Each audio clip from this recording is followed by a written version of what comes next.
Good day po mga buddy. Yan po, tinuruan ko po dyan si Sir Ronel kung paano pagputol ng tractor head saka yung chassis natin.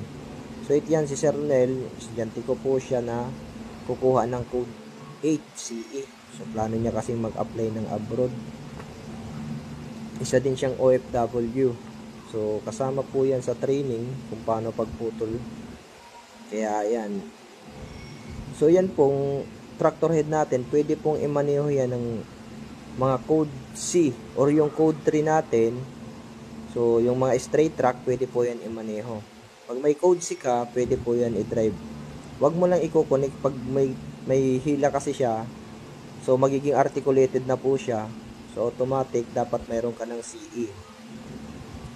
Yan. So yan, yung mga gusto dyan mag-code 8 po, pwede nyo po akong i-PM dito sa aking page, PDC by Sermon. Follow nyo na din po.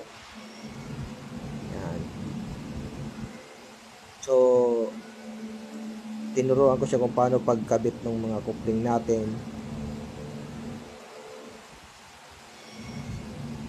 Gaano kasi mag-abroad si Sir.